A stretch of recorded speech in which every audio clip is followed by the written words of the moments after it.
You're watching the 643 DP podcast with Derek and Patrick. The stream is about to begin. For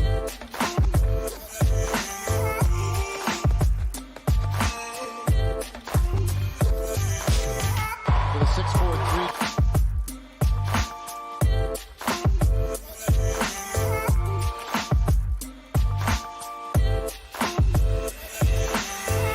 For the 643. For the 643.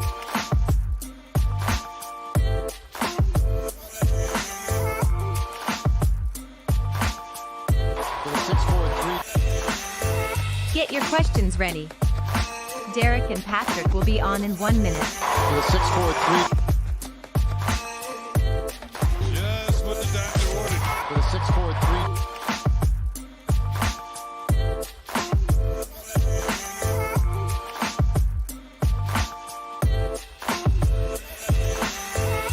For the 643. For the 643. The stream will begin in 30 seconds. For the 643.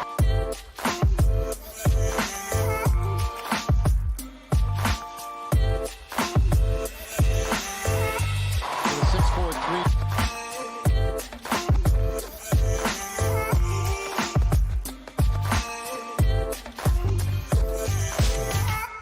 Just what the doctor ordered. This is the 643 DP podcast with Derek and For the Patrick. 643. The show is about to begin. What's going on, everybody? Welcome back to the 643 DP podcast. I'm your host, Patrick Hennessy, joined today, as usual, by the man, Derek Lewandowski, many of you know him, most of you know him, as MYY Recaps. How we doing today, Derek? Hanging in there, man. How you doing? Listen, I'm so happy. I know, this is the delusional optimism kicking in. I'm so excited for the second half of the season to start. I was talking about this on the All-Star post game that I did last night.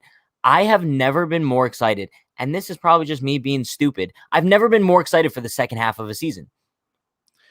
I'm a little bit on the opposite end of the spectrum. I'm so beaten down by the first half of this season that it's kind of got me feeling more pessimistic than usual going into the second half of the season. I completely get that, but I think I'm kind of taking the optimistic approach to it in the sense of I'm looking at the first half and being the first half was so damn bad, it can't get any worse. The Yankees can only improve from here, especially because the last two, I think it was the two series, the road trip before the All-Star break, we kind of saw them start to gain a little bit of traction, right? Until Altuve kind of just ended everyone's life. But can't get any worse. Today, what we're gonna be doing, we're gonna be giving the Yankees some first half grades. I'm so good at math, so you might as well call me Mr. Pat. I don't know. So I'm gonna give everyone some grades. Derek's gonna give everybody some grades. We're gonna debate. We're gonna discuss. But before we do that, shout out to everybody currently in chat. Let's take attendance/roll call. Who we got in here? We got Lori C. Lori's the legend. We got Christian, Joseph, Martin. Eric, we got Stevie Bats, Brendan, FJ, KG Baseball, Jesus is another legend. We got Antonio Fritz. Appreciate everybody for stopping by. Sorry if I missed anybody. I'm sure I did. But Derek, I say we just hop right into things here. Why not? Let's do it. I kind of want to start things off. We'll go around the diamond here, right? We'll go through the starters. We'll go through the bench, and then we'll go through the rotation and then the bullpen as a whole, kind of just to save a little bit of time. But chat, do keep in mind, once I say these players, I want you guys to kind of throw your grades in the chat too. We can kind of go from there. But I say we start things off with the catcher position, Gary Sanchez. Going into the season, listen, Gary had the biggest amount of adversity against him, right? You had Yankee fans calling him to be released. They wanted Gary traded. They wanted him off this team in any way possible. And I think that's why I'm kind of looking at his season as a whole. And while the numbers aren't striking, they're not MVP numbers from Gary Sanchez. They're not 2016, 2017-esque. I think I'm still giving Gary a B for this season. Simply because I'm kind of taking everything into account with my grades. And I think compared to what he's coming off of last year and kind of all the mental challenges that he's faced, I think that his production has earned himself a B grade for the first half. So I've got Gary Sanchez as a C+. The way I look at it, he's got a 115 OPS, so he's been about 15% better than league average there after being, drastically under. And he's been about league average defensively, maybe a little bit above league average. So that, basically the numbers say he's slightly above average. Now, that would put him at about a C, but you can't just ignore his really bad month, but then you also can't ignore the really recent hot streak. So I just kind of weighed. He's been hotter for longer than he was cold in the first half. So I gave him a C+. Fair enough. I mean, listen, I think like anywhere between like the C to B range, I think that's fair for Gary Sanchez. However, I think if they would let him catch for Cole, maybe we can see that number go a little bit higher. I don't know. But I guess kind of since we're talking about, Cole, he does have the personal catcher. We give Higgy a little like personal rating because I mean he plays a pretty decent amount. So I think, listen, like I kind of said, the only time we do see Kyle Higashioka start for the most part is when he is Garrett Cole's personal catcher. And I think because of that, I'm just giving him a C+. It seems like whenever he is in the lineup as Cole's catcher, he does seem like a liability with the bat, but also he seems to come in whenever the Yankees need him to. And I think that as a whole, just the fact that Garrett Cole is so comfortable with him, I think that kind of earns or deserves him a C+ rating. I gave Higgy a solid C because to me, he's been basically league average as a catcher. He doesn't hit for much of a high average, but he's had more pop than most catchers in that limited amount of at-bats. He's got a good arm. He's made a couple of really nice plays back there, but he's also had a couple of streaks where he's just been impossible to get on base. Like he's been really ice cold at times. So, he does a decent job with Garrett Cole.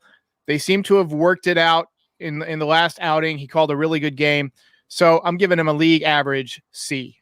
I think that's fair. No, I think that's very fair. I think I might be kind of like overhyping him a little bit just by giving him a C+. I mean, I think that I'm just kind of taking into account the fact that I love Garrett Cole so much and he loves Higgy. So, we're going down that road. But I say we shift things over to first base. Might as well start things off kind of talking about Luke Voit, even though he hasn't been like, he hasn't been the Yankees' primary first baseman so far this season just because the IL stints. It's been such a cluster of just disaster at first base so far this season. I guess Luke Voigt's one of the few bright spots, even though he hasn't been like 2020 Luke Voit production since coming back. But I think because of that and because of the injuries, unfortunately, I have to take injuries into account as far as these grades go too. So I think because of that and because of the missed time, I think I'm giving Luke Voit a C so far this season. And I think that's kind of a fair grade simply because if you have 2 IL stints and then you come back and you're not extremely productive, I think that kind of just throws you in the middle of the pack there. So I think C is a pretty solid grade for Luke Voit. So I gave Luke Voit an incomplete see me after class because he's got four less plate appearances than Aaron Hicks. And Aaron Hicks has been out for a while. So I don't think we can really judge his numbers. I don't think he's had long enough. And also when he came back the first time, that was right in the middle of the stretch where there was a no-hitter like every night. You remember that? Yeah. That was the peak. I think that was the peak of the Spider Tack era of Major League Baseball history. And so I'm not going to hold his 1 for 20 against him in that stretch because he wasn't seeing actual baseball, right? He was seeing this weird artificial spin rate thing. And when he came back the second time, he was much better. So his average is abnormally low. I'm going to pull up his numbers real quick. Actually, I can't because my mouse is on the other side of the room. His numbers since he's come back are way better than they were before he went down. He had a 5-hit game. I think there's potential that he could have like a B season, but right now he's got an incomplete see me after class. I mean, that's fair. I mean, look, because if we look at like Luke Voigt's last 17 games, for example, which I think is kind of like a sample size since he's come back from IL, I guess. Yeah. So in his last 17 games, he's batting .281 with a .361 on base and an .814 OPS with 2 That's home a runs. Luke Voit. RBIs. That's a Luke Voit season. That's a Luke Voit season. So he's been and in a normal Luke Voit season, I would expect him to play at about a B. I don't expect him to hit 50 home runs or to hit 320. I expect him to be a 270, 280 hitter, get on base about 350 clip, and hit 30 some odd home runs probably if he was healthy for a whole season. And to me, what he's done over the last 17 games, like you said, that's what that projects out to. 1,000%. I guess we kind of shift things over to second base now. DJ LeMahieu. This is a very interesting one. This is one where I'm going to admit, Derek, I have a little piece of paper right here where I wrote down all my ratings just because I was going through it before. And I'm like, I want to make sure that my grades are as intense as possible. I felt like a school teacher. I'm not going to lie to you. I went through DJ LeMahieu's grade like 3 times. I kept crossing it out. I don't know what to give this man, but I settled on a B. Simply because I know, like, if you kind of look at the expectations for DJ going into this year, especially after the contract, you could say that his grade should be lower than a B, but I think I'm kind of putting everything taking everything into account here. The fact that he's stayed healthy, the fact that he's kind of been there for the Yankees, just even if he is providing mediocre production, he hasn't been bad. And I think looking at his numbers so far this season, I think these are only bad numbers in terms of like comparing it to DJ LeMahieu's last couple years. I mean, he has like a 351 on base, 718 OPS, pretty much league average. But I think we would look at this as a very good season if he didn't bat like 330 the past 2 years. So I'm going B for DJ LeMahieu. Yeah, I'm going B- for DJ only because he got off to such a slow start. But again, I think these grades they have to be on a curve basically because of that whole spider tack arrow. When you're looking at the offense, they have some guys that have played a lot better since MLB started cracking down. And the offense as a whole has been much better since the crackdown. They've had multiple 10-plus run games, which they didn't have for the first, couple of months, really, basically. But to me, DJ is playing defense. He's moving all over the field. He's stayed healthy, as you mentioned. He's gotten some big hits, but there's two things that I'm holding against him. One, he's hit into a lot of double plays. He has hit into an abnormally high amount of double plays it's the for Yankee him. way there. Right. And he's also, just in my opinion, he's lost a step on defense when he plays in the middle of the when he plays at second base. He just hasn't looked like as rangy to me, but that just could be, I mean, the stats, I don't know if they back that up, but to me, he just looks like he's lost a step at second. Fair. No, I think that's definitely fair. It seems like what we're doing is like, I'm giving a grade. You're going one under me just to be like, I don't agree with you. Essentially, I told you, man, I was more pessimistic.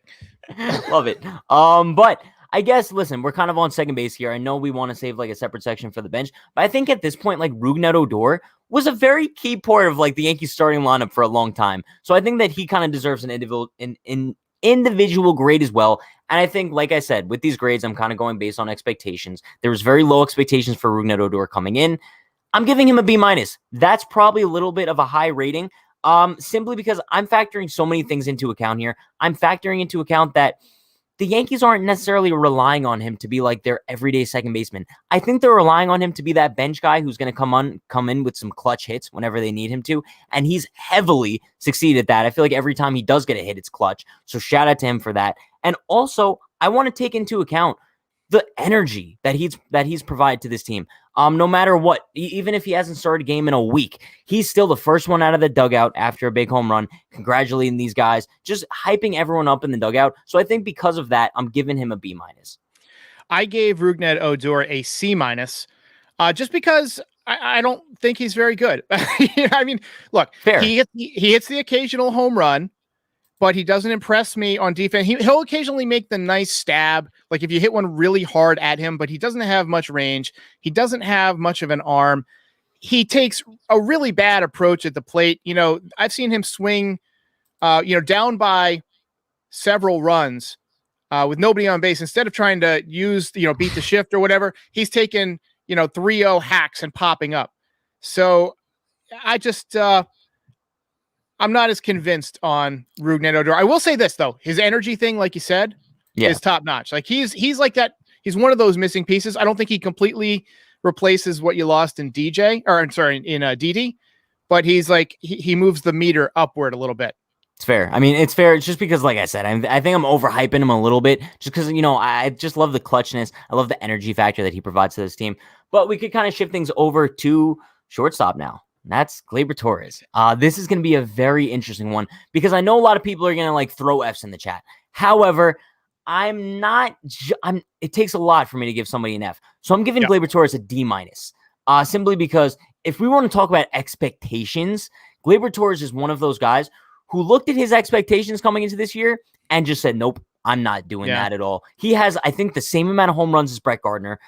He's probably going to finish the season with less than 10. And the fact is, we talked about in the offseason, right? If Gleyber Torres doesn't want to be a power hitter anymore, that's fine. Just make sure you kind of hit for contact like everyone was hyping you up as when you were a prospect in the organization. You had like an 80 hitting grade.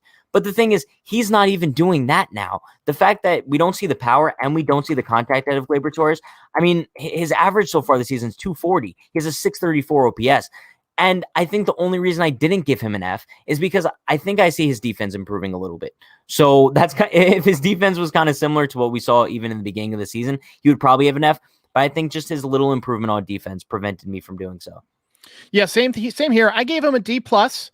The reason being that everyone expected his problem to be reversed. They expected him to hit, but then have trouble defensively. Now, shortstop's a tough position, and he's been worth 0.9.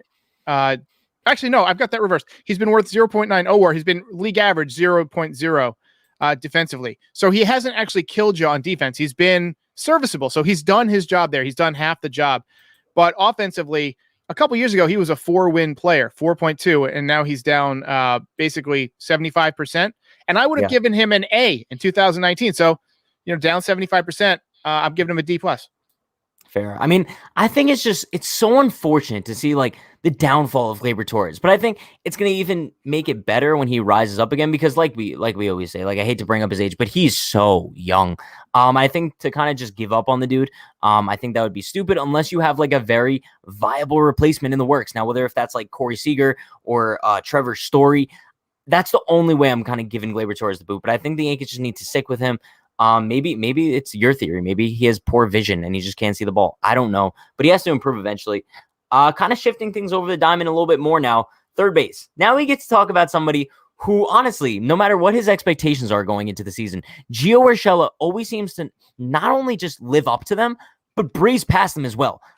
His numbers as a whole might not necessarily prove that he's one of the best third basemen in baseball, just because he has 756 OPS, pretty league average, I guess. But I mean, if you look at what he provides to this Yankees team, not only with his bat, but with his defense as well, I'm providing him with an A minus. I think the only reason he's not getting an A is just because I think his offensive production is a little bit down compared to seasons past. And he has had a little bit of low-key slump so far this season. But the thing is with Gio Urshela, when he does have these little slumps, I feel like it goes so under the radar just because of, even when he is slumping, I feel like he still puts up good at-bats. He'll still get the occasional sac fly, and he'll still provide you with elite defense no matter what position he's playing at. He could play third or short, and that's key for this Yankees team. So I think Gio Urshela, one of the most underrated players in baseball, I'm giving him an A minus. I agree with you. This is the first one I think that we've agreed on. I scored him an A minus as well. And there's a couple things I want to mention about why I didn't give him an A or an A plus, because to me, he's been the most consistent player on the team other than Aaron Judge. Maybe even more consistent than Aaron Judge. Aaron Judge has had some dips. But the main thing about Gio is that his defense is amazing, but there's all these other little things that he does. Like, he gets these hits in big moments. Like, who's the guy that usually gets the big hit? It's Gio. He's got that clutch gene. I think it's Rudy Amador, but he doesn't get on base enough. He's got a 315 on base percentage. He's on pace for about 150 strikeouts and about 30 walks, which I don't like that ratio at all. I think he can do a better job of getting on base, maybe not chasing balls up in the zone. But he's also been, the Yankees' best clutch player. He's been involved in 3 triple plays. Yeah. 3 triple plays. He was a key piece of all of them. So I think that he's about as close as an A that you're going to get. I think that's fair. I think that's very fair. Derek, we agree on something. Hey, we agree on something. Let's go. But we can kind of shift out to the outfield now. I kind of want to start things off in left field. And we have 2 guys who have kind of, I guess 3 guys who have primarily taken over left field so far this season. But I want to start things off with Clint Frazier. This is going to be one where maybe you guys think I'm overhyping him a little bit, but going into the season, expectations were high for Clint Frazier. I think it did screw him up a little bit. I'm not blaming this, but I think it screwed him up a little bit, kind of never really having left field primarily to himself, being benched for 2 games, 10 games into the season. I think that couldn't help, but also I'm giving him a D, taking into account his lack of offensive production, his lack of, I guess his defense has regressed as well. However, the only reason I'm not giving Clint an F, because he has clearly been dealing with something all season. I doubt that this vertigo, it's clearly not vertigo. I don't know what it is at this point. Maybe vision problems, migraines, maybe like Brendan Jury had. I don't know. It seems very reminiscent to what Jury had, but he's clearly been dealing with it just about all season. And maybe that could be a reasoning behind the lack of offensive production. But I think just all things taken into account, I still think Clint Frazier is a great baseball player. I think if he goes elsewhere, he's going to flourish. So I'm giving him a D. So I gave Clint Frazier an F, a big old fat F. Fair. I don't care that he can't see. I don't care that there's something wrong with him because he didn't say anything. He stayed in there and allowed himself to suck. He has regressed enormously, both offensively and defensively. He's slow, and he hasn't hit a cutoff man all season. I just can't give anything higher than an F. I tried my hardest, and it's just not going to happen. And as far as the mystery ailment that he has, it might be a case of I can't hit itis, or it might be a case of I'm tired of getting it's just so hard for me to believe that, though. Like, you know what I mean? Like, because we saw him so good. He was so good last season. It just blows my mind that, like, I don't know. I guess the injury would kind of make sense as to why, like, his downfall came this year. It's just such a weird scenario to me. And I think it's the mystery injury that kind of throws me off the most, right? The fact that they kind of ruled out vertigo after saying that that's what he went on the IL with. So what is it? Like, what's wrong with Clint Frazier? I couldn't tell you. It is kind of interesting that they can't diagnose these things. And, Brandon Drury had a similar issue. And I think Aylesbury had an issue like this for a while. It's weird that this keeps happening to Yankees where they can't, get. I haven't heard about this on any other teams ever, right? Maybe it doesn't happen. It might be too many video games in the clubhouse. Blame this one on Tommy Kahnle. I miss Tommy Kahnle so much. I do too. But listen, we could kind of talk about the other best left fielder in the league that the Yankees have kind of taken into account so far this season. He's played a bunch of center field as well, but let's talk about Brett Gardner. Listen, you guys know my favorite player of all time beat me in a home run derby when I was 12, and I've never been the same since. So listen, Brett Gardner, bro. I wasn't a big fan of him coming back at all this season. I was kind of okay with him being the fourth outfielder. I thought Talkman should have gotten that job over him. But listen, based on the lack of offensive production, the lack of kind of realizing it's just time to walk away, I'm giving Brett an F. I think everyone in the chat could have seen this one coming. This also just has to do with me not liking the dude. He has no arm. The only thing that provides him with a little bit of value to this team is his defense. He's pretty solid defensively, but other than that, Brett Gardner provides nothing to this team, and they need to improve that outfield spot tremendously. Yeah, I'm giving Brett Gardner a D. And the only reason he gets a D is because of his defense. I mean, it is half the game, and he's done a nice job defensively. He has not been injured. He's filled in. He's played center. He's played left. He's made a couple of really nice plays late in the game. Texas comes to mind. He's got a couple of big hits. He had that big hit against Houston. He hasn't had a lot of hits, but when he's gotten hits, they've tended to be big. He's also had a lot of outs in big moments, a lot of them. So I give him a D. But he also gets an R for retire because I think he needs to hang it up midseason, kind of like A-Rod did. Give the Yankees a fighting chance. Honestly, if the Yankees would have a Brett Gardner night on August 1st, you'd sell the place out. You'd pay for his entire salary this year. Give him a plaque. He doesn't need his number retired, but give him a nice plaque out in Monument Park like Paul O'Neill has, like Tino Martinez has. And let him be on his way. Give him a nice gold watch, and a fishing reel or something, and let him go retire. I'm gonna be honest with you. I think that I agree 1,000%. Like have like a Brett Gardner night, let him go out on top. But I disagree about the plaque. I think, listen, if CC Sabathia doesn't have a plaque out there, Brett Gardner definitely doesn't deserve to have one. Maybe as years go by, but I think if you're going to put Gardner out there, bro, you got to put CC out there. You got to put A-Rod out there. Two Yankees who I think have had much better Yankee careers than Gardner. The reason I don't think you have CC out there yet is because I think they're going to retire his number. So what you'll see a lot of times is when a guy retires and they're not going to retire his number, they'll give him a plaque pretty much right away, like within a couple of years. But when they plan to retire their number, they'll wait like 5-10 years and then retire their number when they're a little bit older, unless they're legend like Derek Jeter, then you retire it the next year. So I think you're going to get CC's number because it's a high number. It's 52. He was an ALCS MVP. He won a World Series. He was a local ambassador. He did a lot for the community. He still works with the Yankees. He's, he obviously a big part of Yankees culture. And aside from just the off the field issues that he had to go to rehab and all that stuff like that, he was a perfect role model for the 7 years. So he should get his number retired, in my opinion. I agree 1,000%. I think the bottom line of this, though, like we both agree, Brett Gardner kind of needs to just step away at this point. We're also talking left field. Got to bring in Miguel Andujar. He's actually a big surprise to me this season, just because kind of going into it, everyone kind of forgot Miggy even existed, right? I know for a fact I didn't see any space for him on this team. It seems like no matter what, someone always finds a hole between injuries and lack of performance and whatnot. But I think all things considered, I'm giving Miguel Andujar a C+. I know his bat hasn't been tremendous. He's had little streaks of greatness so far this season, but his highs and lows are so drastic. And also his defense isn't that good, but I still think it's improved from years past. I know they tried the Miguel Andujar left field experiment last year. He was awful. Now he's just bad. So he went from awful to bad. I think you give him a little bit of credit there. Throwing him in left field isn't an easy thing to do. But yeah, I think all things considered, he's not the guy who I kind of want out there for a postseason game. But I think as far as the regular season goes, he's slightly above average. So I'm giving him a C+. So I'm giving Andujar a C.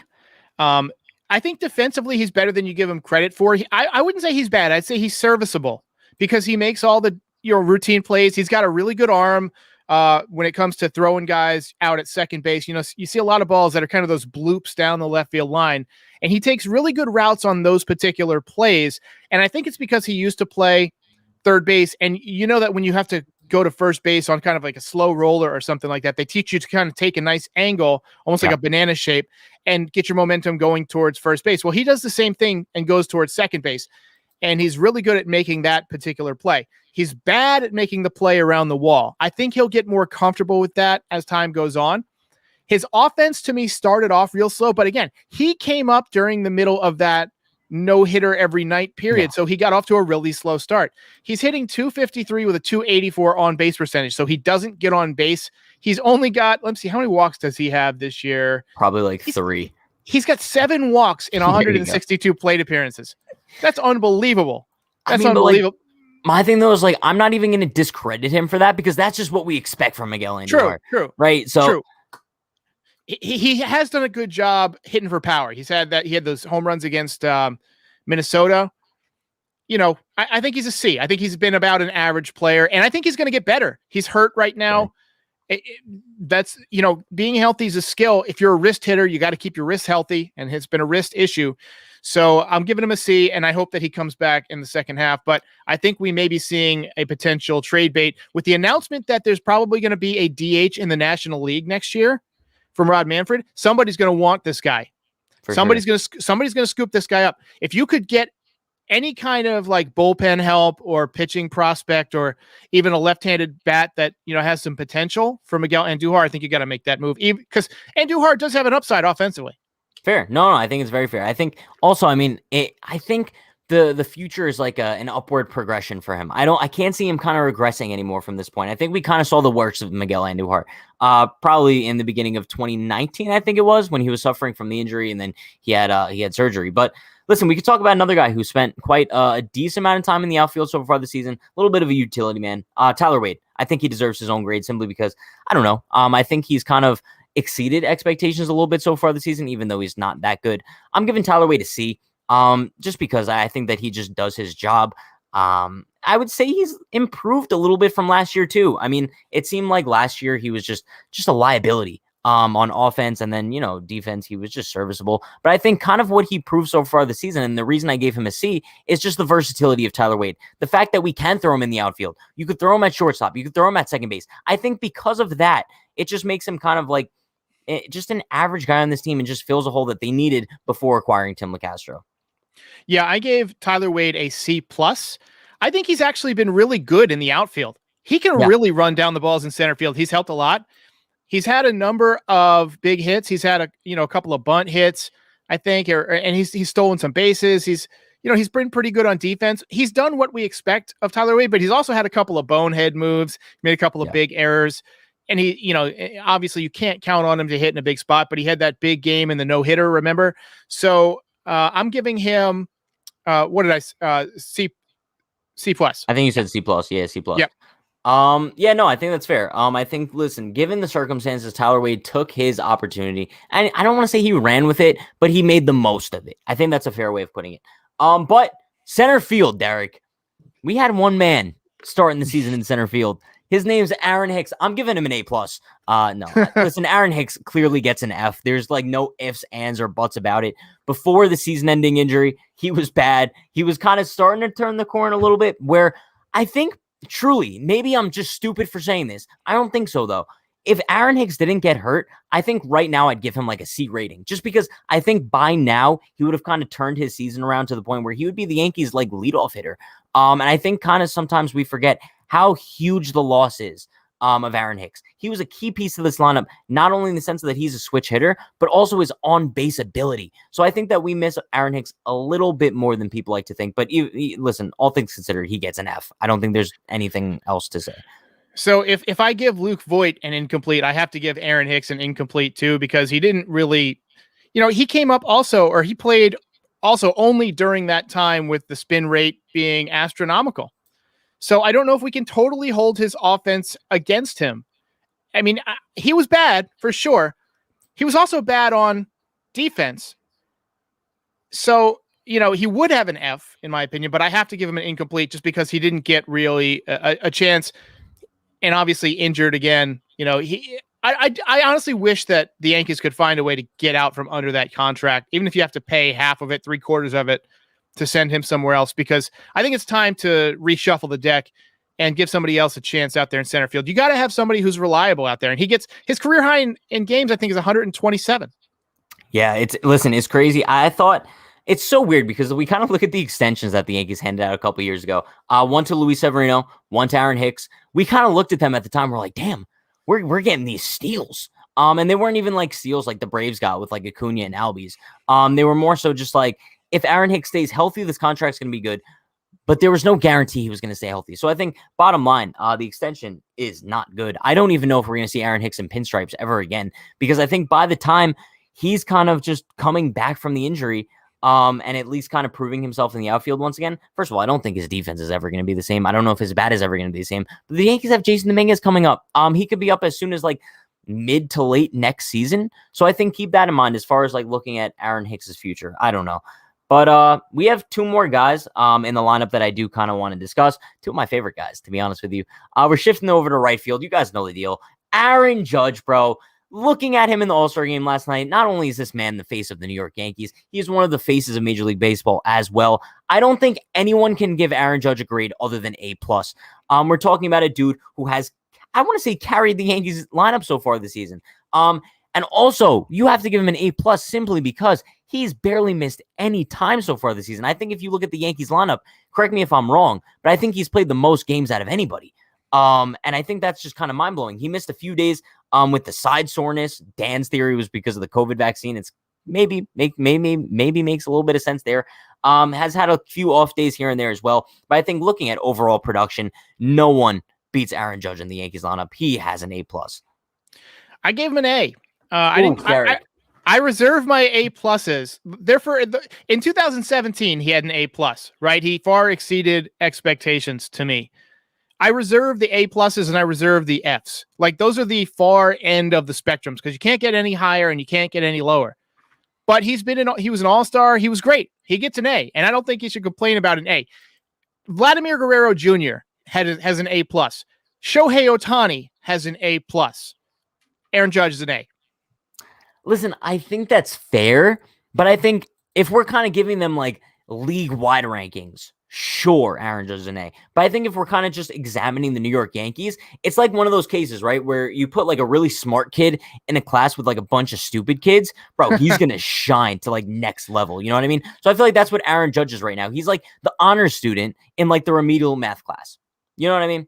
So I think that's maybe why we over-examine Aaron Judge, and I still think he deserves an A+. I don't know. We could disagree on that.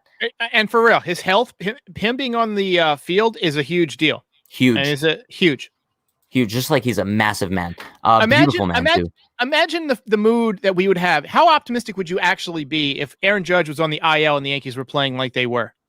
How optimistic I would be? Yeah, like you would think we have no chance. I mean, right now we know that fair. Aaron Judge has been playing better. If he has an August where he hits 18 home runs and we get decent pitching, we could go on a run here. So if him being on the field just makes for hope. I agree 1000%. I mean, listen, everyone kind of just hated Aaron Judge going into the offseason. I don't want to say everyone, but a lot of Yankee fans kind of just bashing his health and bashing the fact that he can't stay healthy. He's looked at everyone this year and said, bang, I'm the healthiest man in baseball, so screw you. But looking at the DH spot, Derek, we got big Giancarlo Stanton, another guy going into the season. Huge doubts about his health, huge doubts about the production. We really haven't seen him healthy since when? 2018, a full season out of him. He played a handful of games in 2019, didn't really play that much in 2020, then went on that ridiculous stretch in the 2020 postseason. Kind of gave people a little bit of high hopes going into this year, but I think I'm giving Giancarlo Stanton an A. I think, listen, he has missed a little bit of time because of injury, but I think when he is on the field, I think he's putting up great numbers. I think Stanton is kind of on pace to finish with what, like 35 and 100? I think that those are A numbers, especially for a guy going into the season. There was not really too high of hopes. I think maybe he does get a little, maybe I'm overhyping him a little bit just because he's a DH. I think if he played the field, then he would definitely be an A. But I think I'm giving Stanton an A just for, I would say he's been the second best hitter in the Yankees lineup so far this season. So I give Stanton a B.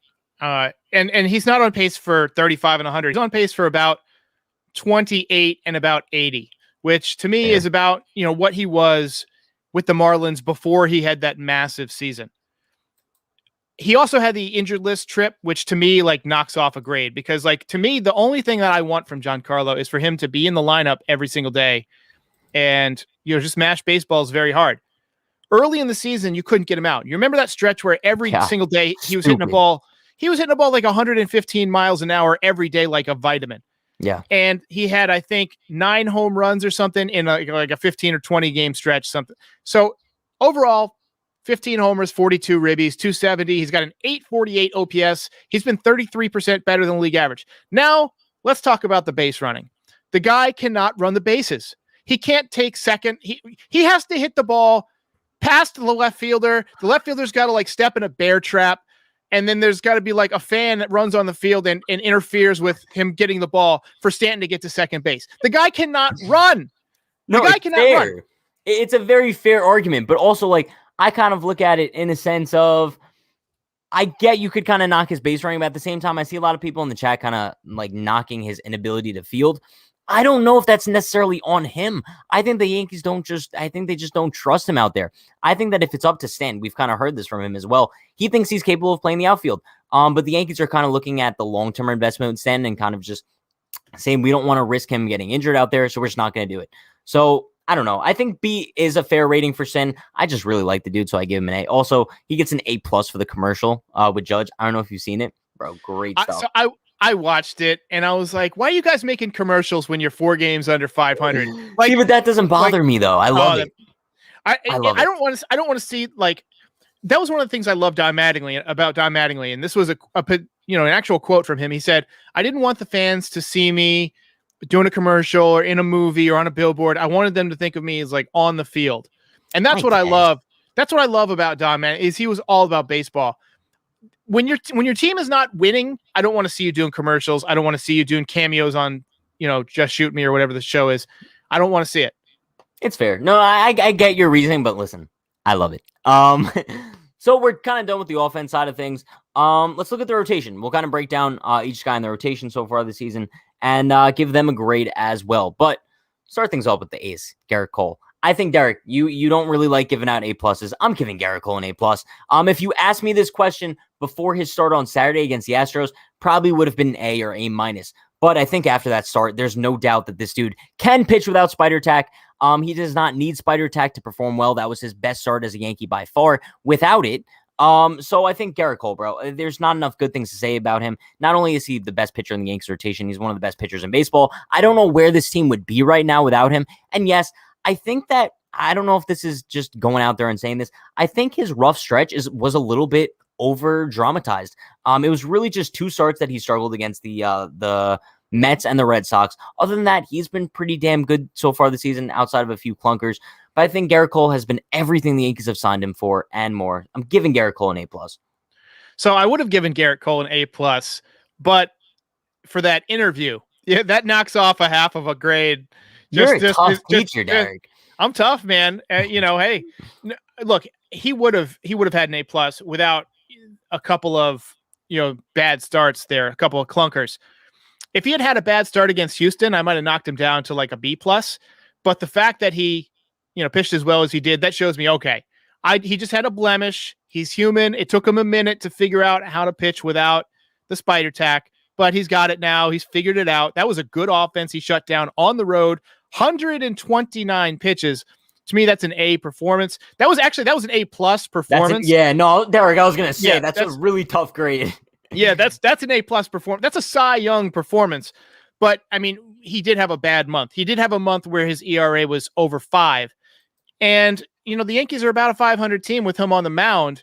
To me, that means he's leaving the game a little bit too early, possibly sometimes, or it could be that he's not getting enough run support, but he's had a couple of clunkers there where the Yankees didn't really hit and it just cost him. So I'm giving him an A. Good season. Listen, if anyone's giving Cole a rating below A, I think you're just delusional. I can't imagine, like, A is fair, just because, like I said, he had a few clunkers, the interview, sure, if you want to give him a little bit of downside for that, sure, but I think, listen, Garrett Cole has been everything the Yankees asked for, and like I said previously, I don't know where this team would be without him, especially because we're going to get into all the other guys in the rotation, the definition of mediocrity, to say the least. But next guy, Derek, Corey Kluber. And I think I'm going your route with this one because I was thinking about giving him like a C because of the injury, but I think I'm giving him an incomplete simply because I don't know how to view his season with the Yankees simply because we saw him in like the first couple months.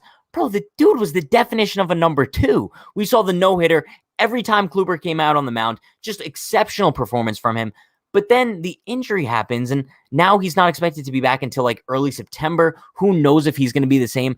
I think I truly can't give Kluber a grade, a fair grade, until we see what he's like when he comes back, if that makes sense. Yeah, I also had incomplete for Corey Kluber. But to be fair, he's made 10 starts. I mean, that's a fair amount of pitching. He's thrown 53 innings. So that's a lot more than he's thrown in the past, season and a half or whatever. I think he was pitching at A level. I would have given him, if he continued, if he had a 3.04 at this point, I would have given him an A. And I think that he would have been seriously in contention for an A plus because of that no hitter. Yeah. So to me, Corey Kluber is just such a valuable pitcher, but the injury is concerning. I'm worried that if he doesn't come back in September, which I think he will, but if he doesn't come back in September, we may never see Corey Kluber again as a Yankee. I mean, that's fair. I mean, I kind of made this argument going into the season. I said, regardless of how Kluber performed so far this season, I think that he's not coming back. I think if he kind of comes out and has a Cy Young season, definitely not coming back because the Yankees aren't re-signing him to a mega contract that he'd be looking for. And also, if he kind of underperforms, they're not going to want him back. And if he's mediocre, they're not going to bring him back. So I think, listen, Corey Kluber's time in the Bronx is definitely very thin. I just hope that maybe he could come back in September and just provide them with some sort of production into the playoffs. So then we just have a tremendous amount of pitching depth, especially with him and Sevy coming back. And then if you can kind of acquire someone else at the deadline. But moving on here, Jordan Montgomery. Derek, you're the president of the Jordan Montgomery fan club. No, I want to let you start things off with him. I am giving Jordan Montgomery a B minus. I think he's done a solid job being on the field. He's made 17 starts. He's been very reliable.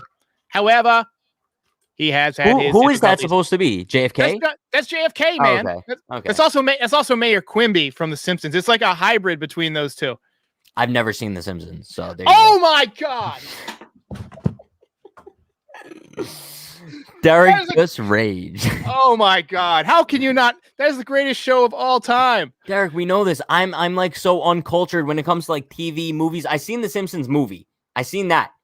Never seen the show. Okay, I'm gonna send you the name. I'll text it to you. The name of a specific episode. It's the Simpsons softball episode where they had real Major League Baseball players doing voiceovers. It's the greatest episode in the history of. Is it the one with like the famous GIF of the guys like walking around the bases?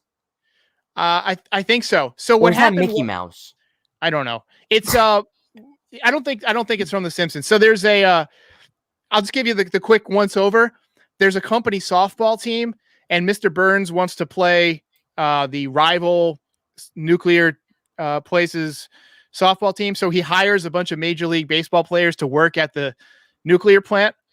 So it's like Ken Griffey Jr. and Wade Boggs, and Steve Sachs, Don Mattingly was on there, Roger Clemens, and he hires them, and then and Jose Canseco, and they all one by one have these weird, mysterious, like happenstance things. And so the only one left is Darryl Strawberry, who plays Homer Simpson's position.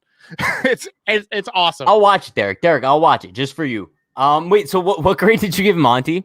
I gave Monty a B. Okay, listen, I think that's a little bit overhyping him just because you like the dude. I'm giving Monty a C. This is a guy who kind of going into the season, I think expectations were pretty damn high. There were a lot of people talking like Monty could potentially be the Yankees number 2. And I think I'm giving him a C simply because of the inconsistency, Derek. I mean, I feel like we'll see Monty come out, have a great start. He'll go like 6 innings, give up 1 earned run. And then his next start's an absolute clunker where he can't make it past the 2nd inning. So I think if Monty can kind of just piece things together a little bit and just show some sort of consistency for the Yankees, I'll give him a B. But right now, I think he's kind of middle of the pack average. So I actually misspoke. I gave him a B minus. So the reason that I'm a little bit higher on him is because I expected this of him. I expected him to take the ball every 5th day, pitch to about a 4 ERA. I never assumed he would be a number 2. I thought he has potential to be a number 2, to pitch like a number 2. But to me, that game against the White Sox is like the exception. Most of the time, he's gonna be 6 innings. He's gonna be 3 earned runs, which is about a 4.5 ERA. But he's got he does a good job holding runners.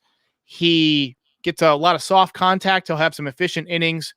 And I think he's struggled at times, like everybody's struggled at times on this team. But B minus, I think, is fair. So I did misspeak. B minus. Fair. Listen, kind of making our way through the rotation here. We got Jameson Taillon, Derek. Another guy who I thought this was my prediction for the Yankees number 2. And I think Taillon has been the definition of disappointment. However, I was going to give him a D. But then I kind of remembered his last couple starts were pretty damn good. I'm giving Jameson Taillon a C minus. And I think his last couple starts have kind of just given him that grade. But other than that, he's been really bad this season. I think we're finally starting to see him come around. And we knew it was going to take a little bit of time for him to kind of get more acclimated on the mound, especially after not pitching since 2019 and going through all the injuries and stuff that he has. But I think we didn't think it was going to take this much time. But listen, he's coming around now. That's all that matters. Going down the stretch, he has potential to be the Yankees number 3. So I think Jameson Taillon, he deserves a C minus.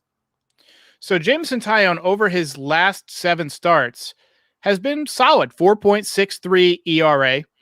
Over that span, he's pitched 35 innings, 31 strikeouts. He's allowed too many home runs this season, I think. And for the first part of the season, it looked like he was just getting used to being back on a big league mound. You could tell that he changed his entire delivery. He started going with the short arm instead of, really getting that arm back. So I feel like just making that adjustment in season, he was bound to struggle a little bit. And now he's getting into, okay, how can I improve on the pitcher that I am? He's healthy, which is huge. And he's saying, how can I improve on what I am, which was basically a league average pitcher? And over his last couple of starts, 7 innings, 1 run, 6 innings, 2 runs, 9 and 4 strikeouts, just 3 walks total. Against Houston, he did give up 2 home runs, but that's a good hitting team. Overall, I give him a C minus, but it would not shock me if in the second half, he's a B plus. Fair. No, I think he's definitely trending in that direction for sure, especially if you look at his last 3 starts or so. They've been exceptional. So, yeah, I think that's kind of fair for Taillon. I think he's definitely worked his way back over the past month or so, but kind of making our way through the rotation even bit more now. Derek, another guy you were very high on coming into the season, Domingo Germán. You had him with a lower ERA than Garrett Cole. I think that he's kind of been underwhelming as well. You kind of look at all these Yankee starters after Garrett Cole, and they're pretty much all in the same boat. When I view them, they're all just mediocre. And I think that's why I'm giving Domingo Germán a C minus as well. Another guy who we had pretty high expectations after spring training when he just dominated spring training. And then also started off the season pretty slow, but then he went down to the minors, came back up, and then was very good. And now he's iffy again. It's just so weird, the inconsistency of the Yankees rotation outside Garrett Cole. It seems like no matter who you throw out there, you never know what to expect. So yeah, Domingo Germán gets a C minus for me. I think he can turn things around, but I'm a little bit confused as to what the Yankees are using him for lately. Because they used him out of the bullpen on Sunday against the Astros. Now, I don't know if that's because Yeah, but the first one I kind of understood because he had the root canal. Still think so weird that they would bring him in the day of getting a root canal. That was strange to me. Almost blew the game, gave up that 3-run home run to Tom Murphy, I believe his name is. But yeah, second time in a row they used him out of the bullpen. I'm a little bit confused as to what they're going to be using him as the season goes on, especially with Severino and Kluber coming back. But I don't know. Like I said, Herman is getting a C- from me. Yeah, this is another one that we agree on, C- for Herman. And I think the fact that he started off really good was promising. He showed that, he had electric stuff in the first month of the season, but over the past, I'd say maybe 4 or 5 starts, he's looked completely wiped out to me. He's been really like he's been missing arm side. His 2-seamer hasn't had that late bite that it used to have, or late movement. His heater seems like it's down maybe a tick or two. Remember, he was 98 a few times earlier this year. Now he's been mostly 95, 96. I think he's tired. I think that he's going to come out pitching better in the second half for a couple of starts. And then he's going to get tired again, which is why I think that. And I think, by the way, I think that's going to happen to a lot of pitchers in the second half. I think we're going to see injuries. I think we're going to see guys get bombed. And I think the offense is going to even things out. I think this is going to actually end up being a good offensive year in the long run because pitchers are tired and pitchers are getting hurt. But Domingo Herman, I think a couple of good starts and then he's going to be done. So C-. Yeah, I think this is something I remember we talked about in our season preview, if I'm not mistaken. We kind of discussed how we think that the Yankees have a lot of guys who are going to run out of gas halfway through the season. We're looking at Tyone, Kluber, Herman. But Tyone kind of surprised us in the sense of I feel like he's gaining gas as we're kind of going down. It seems like he's getting comfortable, but Herman's the opposite in the sense of he ran out of all of his gas in the beginning of the year, and now he's gassed. So I don't know. But I mean, I guess we could kind of talk about 2 other guys in the Yankees rotation that have made some starts, not necessarily starting pitchers, but the fun guy here, Nestor Cortes Jr., Derek. A guy who he's kind of been used as an opener as of late. I don't want to say he's taken Domingo Herman's spot in the starting rotation, but it seems like he might have. I don't know. But I'm giving Nestor Cortes an A, bro. Anyone who's given Nestor Cortes anything less than an A is crazy. I would give him an A+ if it was a little bit larger of a sample size, but I think A is a super fair score. It seems like anything the Yankees ask him to do, he gets done. And then it exceeds expectations at the same time. So Nestor Cortes, easy A for me. Yeah, so this is my only A+ on the team, Nestor Cortes. And the reason he gets an A+ is because you can only pitch when they put you in the game. He's thrown 25 2/3 innings. He has yet to allow a home run. He said, take your spin rate and shove it. He said, I'm going to get you with good old-fashioned moxie. A+ for Nestor Cortes.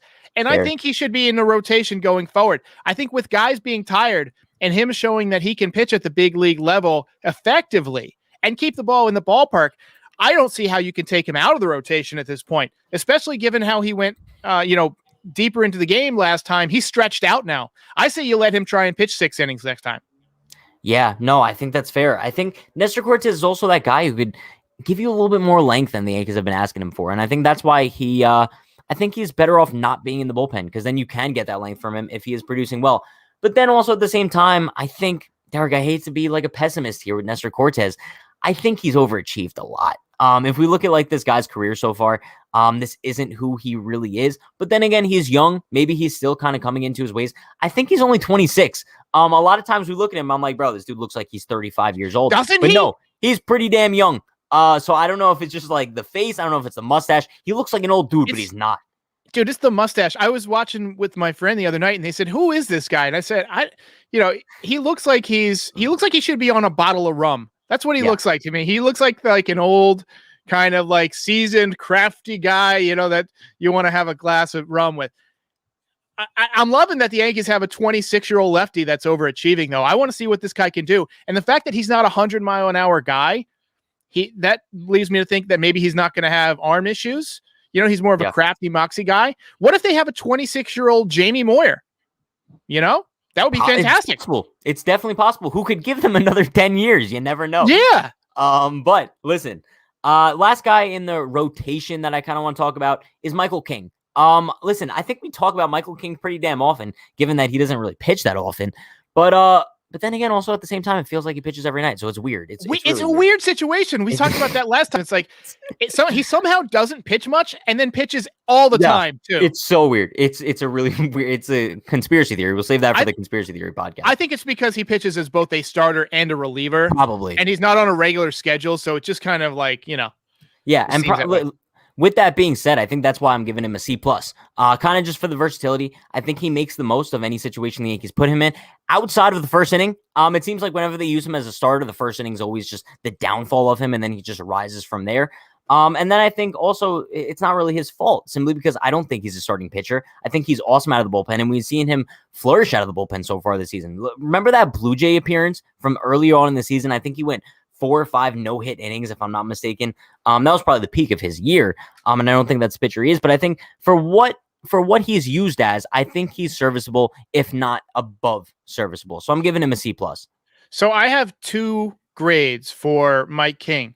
As a starter, I've got him as a C-, and as a reliever, I've got him as an A-, because the splits have been that much different. To me, he's exceeded expectations as a reliever. When you bring him in, he throws ground balls. He has efficient innings. When you start him, he leaves the ball up because he's too amped up as a starting pitcher. He is up in the first inning. He's throwing too hard. It happens to a lot of pitchers. Roger Clemens used to do that. He wasn't a sinker guy, but he would miss high, and you had to get Roger in the first inning. That was the saying. I think it's same thing as for Mike King. If he has an easy first inning, he's going to throw 6 good innings. But if he has maybe not 6, but he'll give you 4 or 5 good innings at least. But if he gets, shelled in the first inning, he'll probably give you a good second, third once he tires down. He's a reliever. I think he needs to throw more. I think he needs to come in a little tired. If I were Boone, I would make him a regular part of the middle relief corps, have him pitching regularly in like the 6th inning, maybe 5th and 6th. If you have a guy that's like Nestor, who comes out after 4 innings, or Tyone runs out of gas early, you bring him in, because the more tired he is, the better he seems to do, up to a point. It's like a bell curve, but seriously, if you bring him in a little gassed, he's going to be better. Yeah, I mean, I think I'm in the minority here. I kind of like Michael King. Like, just something about him. I think it's because of the versatility, in the sense of, like, you could use him in so many different spots. But yeah, I love Michael King. I know a lot of people don't, but it is what it is. He's a keeper. Derek, yeah, no, bro, dude's a goat. But listen, we kind of wrapped up the lineup, the rotation. You want to, I guess what we could do, instead of like breaking down every single person in the bullpen, because we'll be here forever, I guess we could kind of give the bullpen a grade as a whole, and then you could name any sort of like individual players who you think deserve individual grades. I guess I'll go first. Listen, I'm going to give the Yankees bullpen a B-, simply because, listen, I think that there are some guys who have underperformed, but I think there's more guys who have overperformed so far this season. One of which being Jonathan Loaiza. I think that he's kind of emerged out of nowhere. I don't want to say out of nowhere. There's always been high hopes for Loaiza, Johnny Lasagna, as you call him. Johnny Lasagna. He's emerged as like a guy who I wouldn't have been surprised if he was an American League All-Star. You know what I mean? So I think B- for the Yankees bullpen. They have kind of had a little bit of hiccups here and there so far this season, but I think as a whole, they've been pretty good. First of all, I want to send word out to Liana, who got stood up today. She sent a super chat. So, Liana, shout out to Liana. That sucks. You get an A+ for being here and for making our day with that nice comment. And just remember, there's a lot of fish in the sea, except for like all of the overfishing. But like, there's still a lot of fish in the sea. So there's a lot of I don't want to interesting analogy, Derek. Yeah, there's been a lot of overfishing out. No, but seriously, don't worry about men. Men are awful. I mean, aren't we awful, Patrick? Terrible. I mean, terrible. We're terrible. Yeah. You just stick with it. Just stick with it. Keep law of numbers. You meet enough dudes, and you'll find the right man or woman. I don't want to assume. But anyway, Johnny Lasagna. He is the guy who has carried the bullpen, and also Aroldis Chapman for the first, month and a half. Lately, he's been just awful. Yeah. You said earlier, couldn't get any worse, and Aroldis is like, here, hold my missile. No, literally. Yeah. So it's actually stupid at this point. I think, if we want to give an individual grade to Chapman, bro, listen, if you asked me this question a month ago, no doubt, A+. He would have been the few guys on the Yankees again, A+. He gets an F. I'm sorry. Yeah. Like, I don't care what you did in the beginning of the season. It means absolutely nothing now, bro. He has been so awful. I don't know how he's an all-star. I truly don't know. He's picked a bad time and against the biggest, or the biggest matchups and the biggest situations to blow it. He picked a bad time. He's been as much responsible for the Yankees being 8 games back as anybody. I think without Chapman, basically crapping the bed over the last month, the Yankees probably 5 out, maybe. So he's responsible for 3 games in the standings they got to make up. So to me, Chapman gets like a D just because he had a good start, but lately he's been awful. Loaizaga gets an A+ from me. He's vastly exceeded expectations. I've always known that he was good. I was big on the Loaizaga train. Anybody could tell you that I was basically all for Loaizaga this winter. I think Zach Britton has drastically underperformed. I think Chad Green has been Chad Green. He'll have stretches where he's great, and then he'll have stretches where he can't get anybody out. So overall, I'm giving the Yankees bullpen a B+. I think that, they were an A until about June. And then lately they've been, at playing at about a C level. So I'm giving them a B+. Yeah, no, I think that's fair.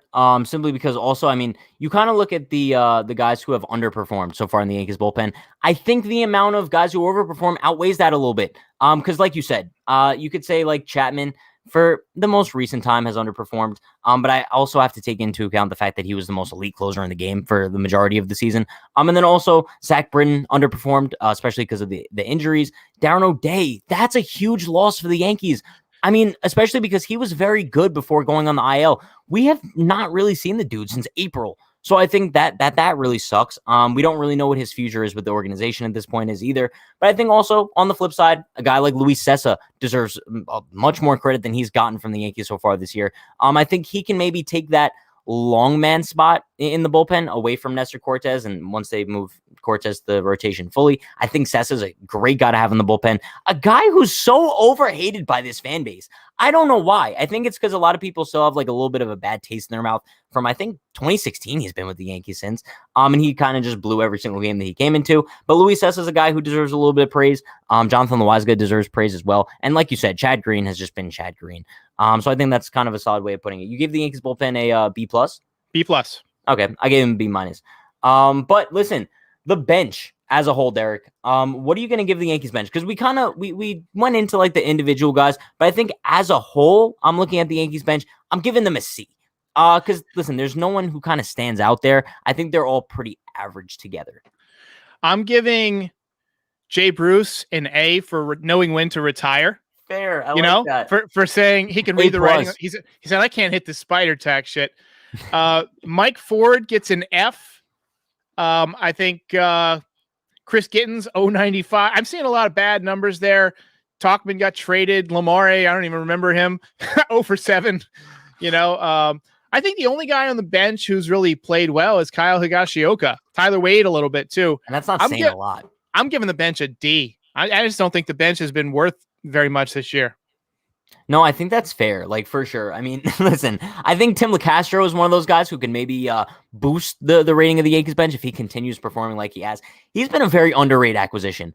I know, like, I'm still a little bit questionable about it. I think that he's still maybe a glorified Tyler Wade. And I think he's just having a little bit of an adrenaline rush since coming to New York. I don't know, but I think maybe he could boost that Yankees bench a little bit. I don't know. I guess we'll see. I think that's a very fair assessment, though. But listen, shout out to Wyatt. Yeah. Can we also do the managing, the coaching staff, and the? I think we got to get through that. Yeah. But also shout out to Wyatt with the $3 dono. Appreciate you, Wyatt. He says, how do the Yankees set up the rotation in the second half? I think pretty much the same, other than Cortes being in there. So I think, I mean, if you're starting off the second half, I think tomorrow they're probably not going to start Garrett Cole because I think they want to give him a little extra rest after going that extra mile. So I think you're probably going to see Nestor Cortes tomorrow, and then maybe Jordan Montgomery, and then possibly Garrett Cole on Saturday night would be my guess. And then probably Domingo Germán, Jameson Taillon, or Taillon and then Germán, something like that. Yeah, that probably makes the most sense. But yeah, I guess we could kind of break down the coaching staff and the management as a whole. So do you want to should we give individual grade for Boone and the coaching staff or together? Let's do Boone, let's do the coaching staff, and let's do Cashman. Fair. I think it's fair. All right. So start things off with Aaron Boone, chat. What are you guys going to give Aaron Boone? Personally, Derek, I'm giving Aaron Boone a D-. That's kind of like the only way I could describe it. I think just because I kind of gotta give him a similar grade to what I kind of view the whole team as in the first half of the season, because he's a reflection on the team. Whether or not he has a huge impact on that, the D minus I think is pretty fair. This is a team that going into this season had tremendous expectations, probably the AL favorite by far. And you look at them now after the first half of the season, we're only a few games above 500, not really knowing where we're going in the second half of the season. So I think that's a huge reflection on Aaron Boone. A bunch of Boone-headed decisions so far this season, and also just a lack of clubhouse chemistry up until late. I just think overall, Aaron Boone has had a putrid season. Yeah, I'm going full F on Fair. Aaron Boone. The guy was handed the keys to a Maserati, and it's wrapped around a telephone pole right now. Well, maybe it's not wrapped around a telephone pole, but it's definitely stuck in the mud. You know, this guy does not know how to drive this car. This guy is not managing this team. He's their buddy. You don't need a buddy. You need a manager.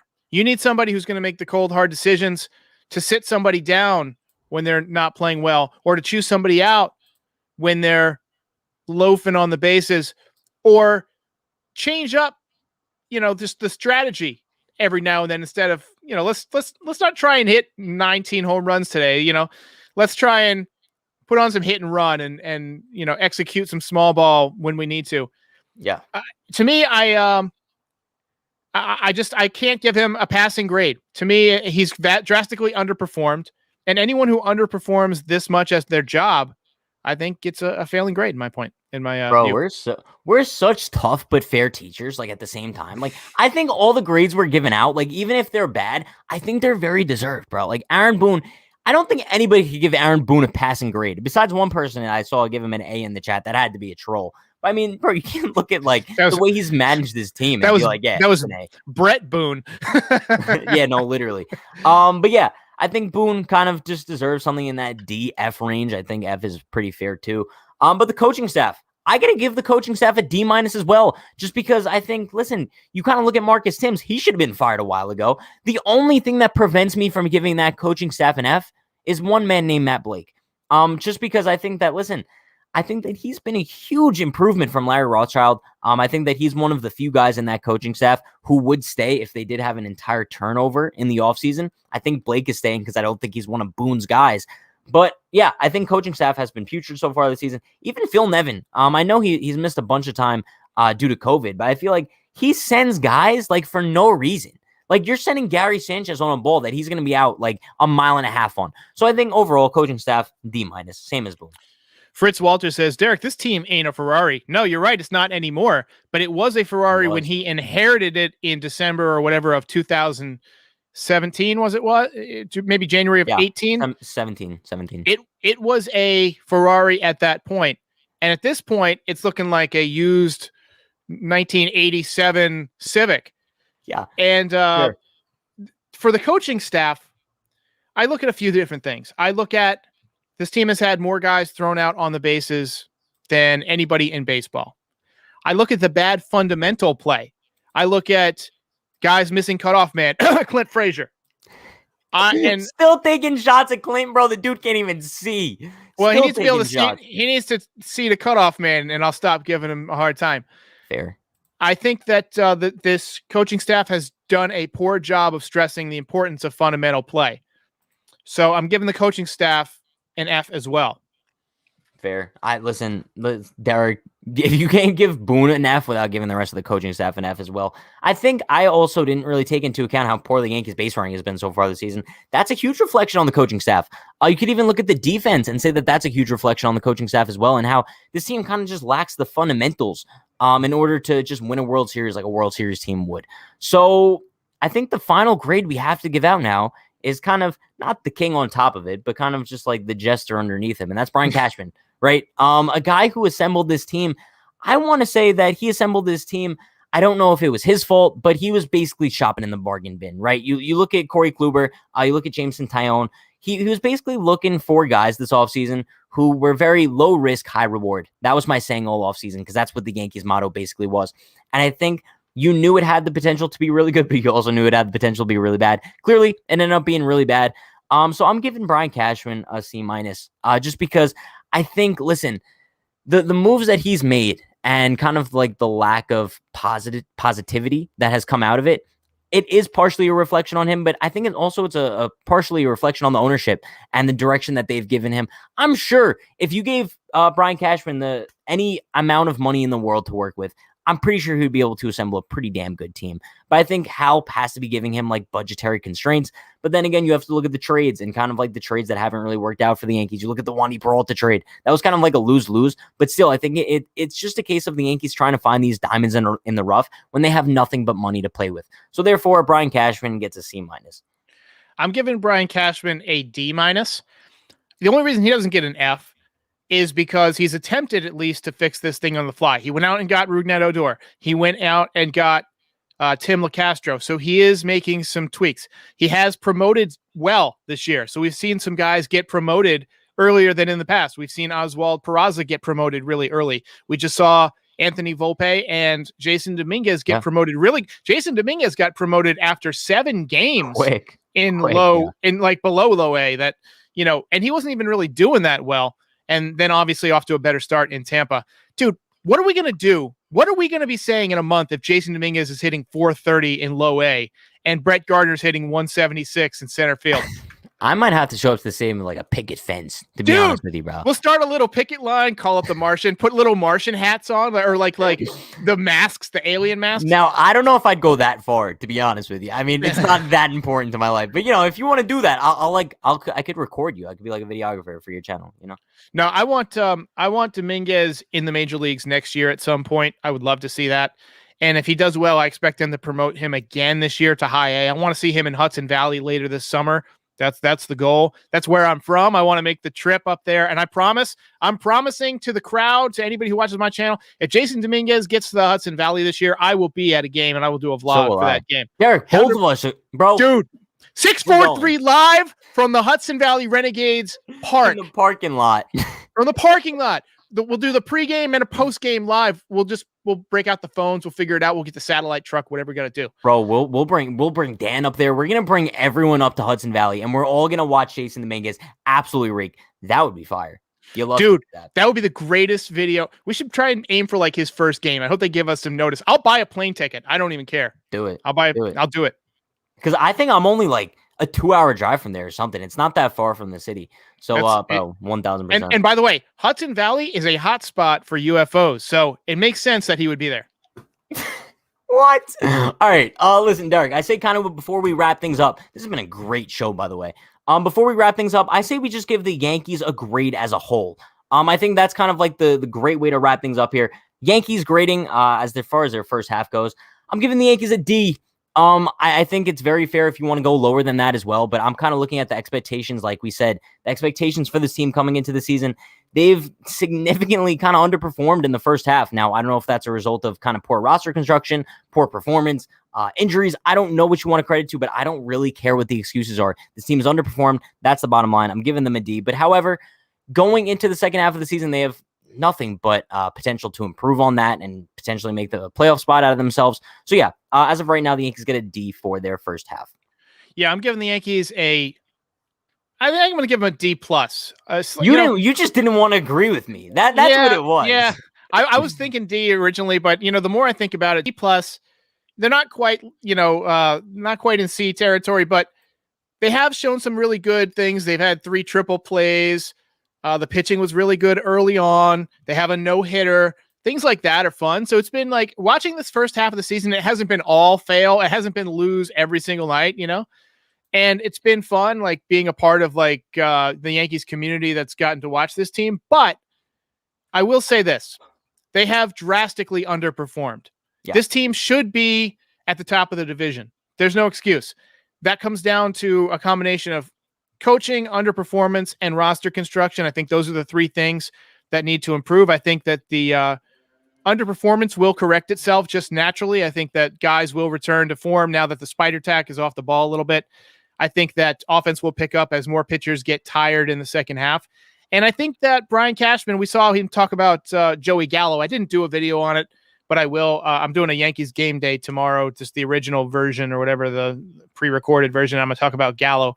But I think we're going to get a lefty, and I think that'll help some. I don't know if Gallo is the 100% answer. I'd rather have a second guy, a guy who can hit for contact also.